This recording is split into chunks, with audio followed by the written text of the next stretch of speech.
With that being said, to share more on UNDP's Climate Promise 2.0, I'm pleased to invite Mr. Krib Sitatani, Country Coordinator, Climate Promise, UNDP in Asia and the Pacific.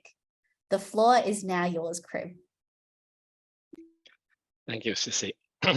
Well, it's been a number of time now that I've shared my thoughts with everyone.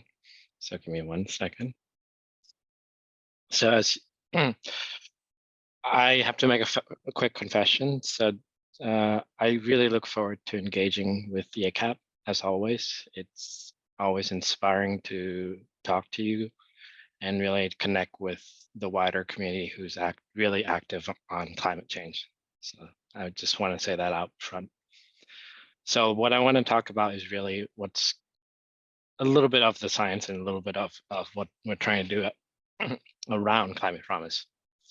So does anybody know what this graph is? Have you seen this graph? You can respond in the chat if you have. If you're not, you haven't, please. Yeah. So this is a graph made by this group. Sorry. The Show Your Stripes group. They make this graph from historical temperature average to date. So this one is at a global average.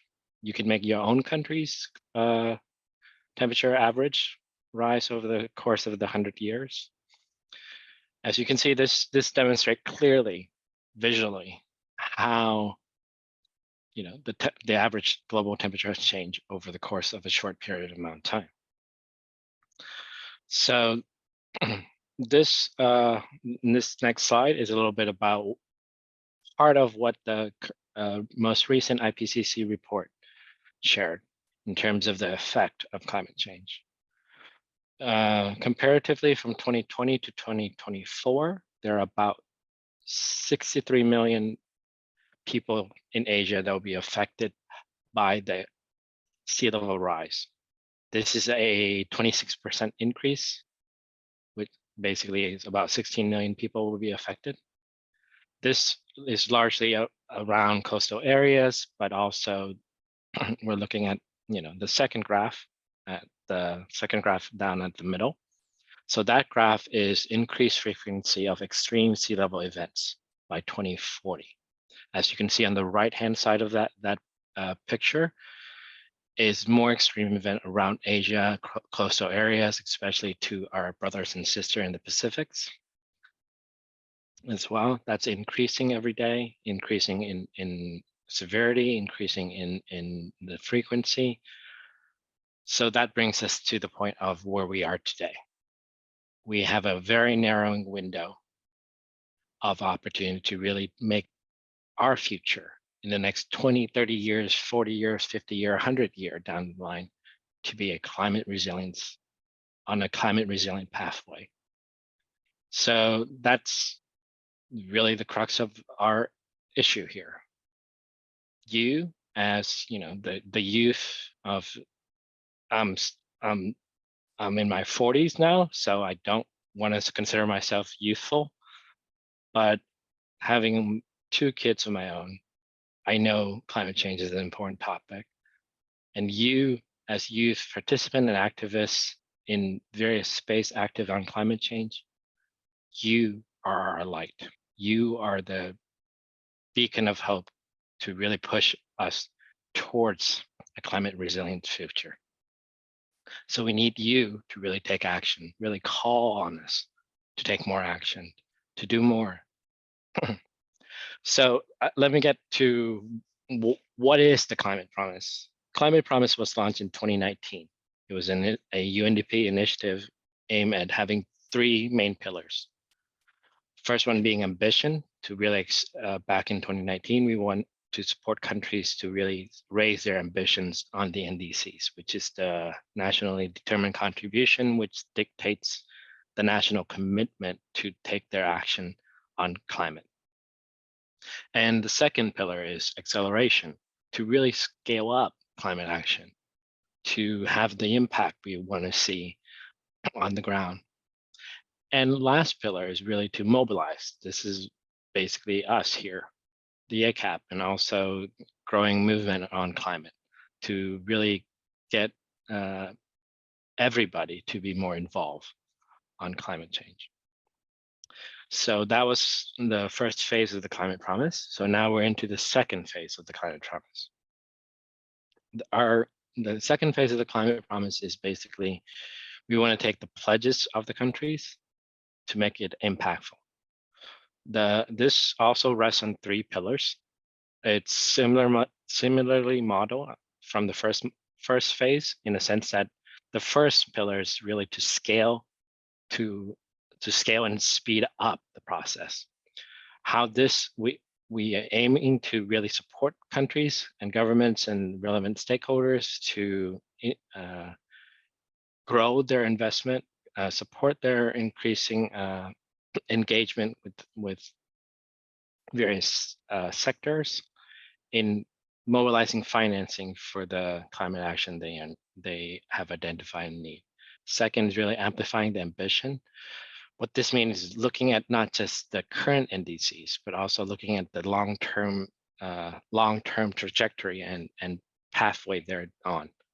Really, this is part of also the Paris Agreement. There's also this mechanism called the long-term strategies, basically.